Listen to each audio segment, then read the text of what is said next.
Hello, everyone.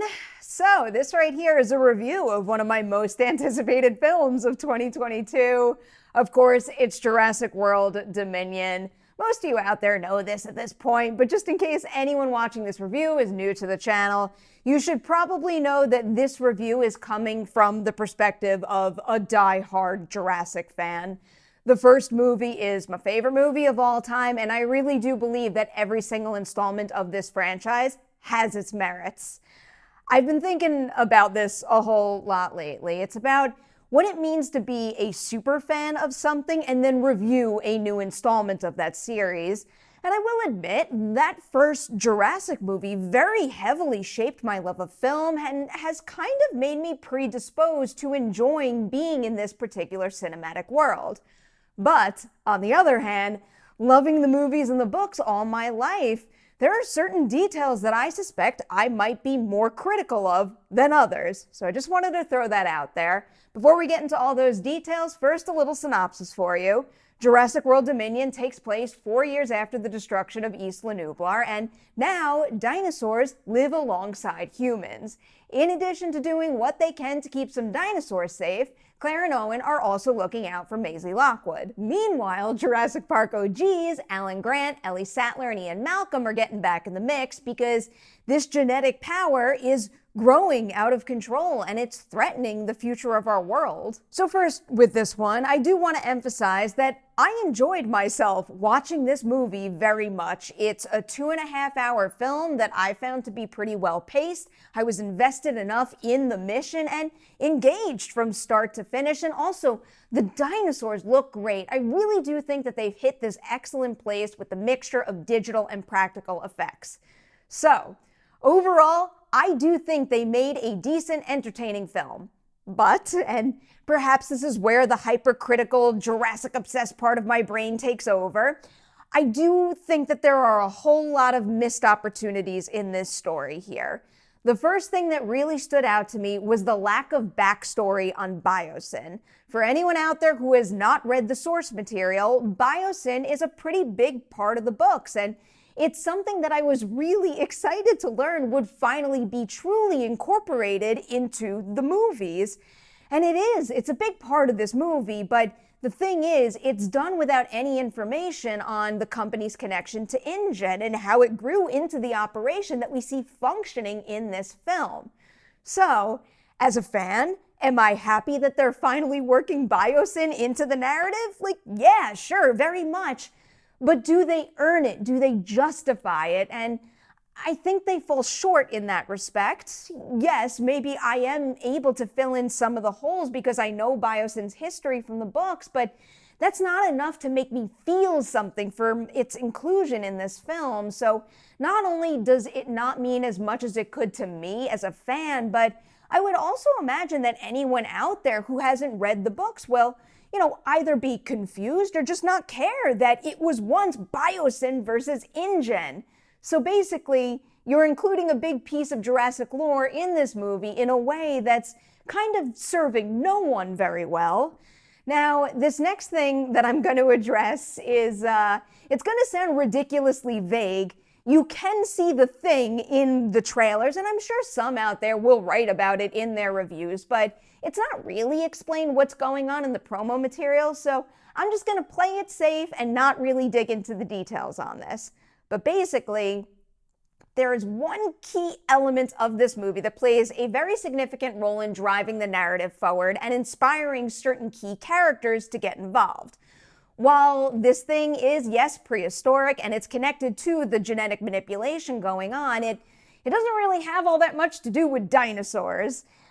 I know why they went that route, and I actually really do appreciate the reasons why they chose to incorporate it this way, but it doesn't quite work, and it really is strange because I could list a whole lot of pretty good reasons for the story to go in that direction, but there's just something about it that makes it feel like it doesn't really fit as well, especially when all I wanted was to focus on the dinosaurs. And, that being said, it does take away from certain themes and ideas that I thought were working really well and might have benefited from being the primary focus of this film. In particular, in that department, the parallels between Maisie and Blue's baby, Beta, and also Blue's relationship with Beta compared to Claire's relationship with Maisie. Bryce Dallas Howard and Isabella Sermon just had maximum chemistry here, and I really do wish that they had leaned into that more so than they did. But I can still say Bryce Dallas Howard steals this movie, and ultimately I guess she might as well steal the new trilogy for that matter. Claire's experienced just one heck of an arc, and they really earned that transformation. This character went from heartless, all-business operations manager with no understanding of the creatures in her park to a true hero who was able to identify her mistakes and now strives to do everything that she can to right her wrongs and, as cheesy as it sounds, make the world a better place. It's inspiring, and Howard is able to do everything in that role, exploring that storyline. She's an ace in the action scene. She comes off as a very capable hero who I believe has the ability to save the day even when she makes some very human mistakes, and she's also just oozing with sincerity and love for everyone around her. It really felt to me like the complete package when it comes to a blockbuster movie star. As for Chris Pratt, he is totally fine here as Owen, but he does wind up standing out a good deal less than Bryce Dallas Howard does, pretty much because he's doing exactly what you would expect Owen to be doing in this particular situation. Again, it is fine, but because the character doesn't come with as much complexity as Claire does, I just found myself engaging with her a good deal more than him. As for the return of Jurassic Park's Big Three, it's okay. I do think they justify their return, but there are some plot holes in terms of character motivation and why certain characters are in particular positions that, I would have liked to have known more about. But the cast chemistry is still very much there, and that right there is a form of fan service that I think plays especially well in this movie. There are a whole lot of echoes of their behavior in the original film, and I was just tickled by them, and the three of them work together so well that I really do have to imagine that even folks out there who aren't as attached to the original film as I am will still very much enjoy that special spark that exists between the three of them. As for the new additions to the franchise, I was just living for the subtleties in Mamadou Ache's performance. He's just one of those actors who seems to be able to effortlessly convey that the wheels in his character's head are always turning, and I really enjoyed discovering more and more about what's driving him as the story moved forward. But that is another element of the movie here that I think gets a little bit shortchanged given how crowded it is and given his connection to Biosin, which I wanted to know more about. DeWanda Wise is also excellent in her role in this movie, but the thing with her is that she greatly benefits from being a very well-written new supporting character who's incorporated in the main narrative especially well. Of course, yeah, there is more that I would have liked to have learned about Kayla too, and I'm a big believer that that should happen with any intriguing character. You should want to know more, but not only did I feel as though the script offered just enough information on her based on when and where she was needed in the overall narrative, but Wise took what was on the page and made her something really special. She very much makes Kayla her own. She's just brimming with personality and with this fiery spirit, so whenever it was time for a Kayla scene, I was pumped because I knew the energy was going to spike. As for the dinos and the attack set pieces, there are some solid ones here, but my biggest criticism with those is that too many of them feel rushed. I really miss the structure from the original movie where, yeah, maybe you get less dinosaur screen time, but they just really take their time to build suspense and dread before going all out with those moments. It gives those original film set pieces more definition, makes them more impactful, and therefore more memorable. Here, most of them, minus maybe the Malta chase, are, they're far shorter. I will tease, though, one of my absolute favorite of the bunch wound up being one that takes place underground, so do keep an eye out for that one. All right, I'm gonna wrap this up and give Jurassic World Dominion 3.5 Deweys out of 5 on the Dewey Decimovie scale. The movie is packed with impressively photographed dinosaur scenes. The cast chemistry is very much there, and it's an effective ride. But if you start to dig deeper beyond the surface level entertainment value of it, it is lacking in some respects, especially for someone like me who's really into the lore of it all.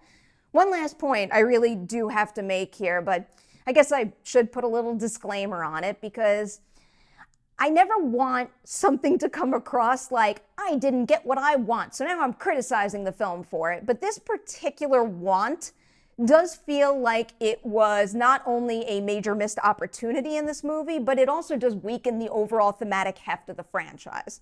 So, first here, you're in awe seeing dinosaurs brought back to life in Jurassic Park, only to see it all crash and burn. Then, years later, it's a downright dazzling thrill to see John Hammond's original dream brought to fruition via Jurassic World. But of course, it then suffers catastrophic failure. The next event in that sequence should have focused on what happens when the park becomes the world, showing things like what they did in Battle at Big Rock, the short film that Colin Trevorrow made, and also maybe some of that Jurassic World Dominion prologue that they released that isn't even part of this movie. The film spends very, very little time showing what average life is like with mankind living side by side with dinosaurs. And I suspect there was great opportunity in letting audiences marvel at the possibilities of a world shared by man and dinosaur, only for it to turn into chaos on a much larger scale. I know usually you don't want to rinse, wash, and repeat stories in a film franchise, but that structure is just so significant and instrumental to the core theme of the Jurassic movies. This film just doesn't really get into that, and I do believe that it could have made this chapter of the franchise, and therefore the franchise overall, far more powerful. All right, now that's really where I'm leaving you. On Jurassic World Dominion, I know you're all gonna see it, so when you do, you know what I like you to do. Hit that comment section below, share your own thoughts on the movie right there. Before I let you go, Patreon shout out time, because this review is going out to a very special individual. It is Neill. Neill is a longtime supporter, and Neill, I hope you know how much I appreciate you. You are the best. You're always one of the first to comment on all my videos, whether it's here or over on Collider, and it means a lot, my friend. Thank you so much for supporting me and what I love doing. To everybody out there now, thank you for watching this video. Like and share it before you leave, and I've got more coming your way very, very soon.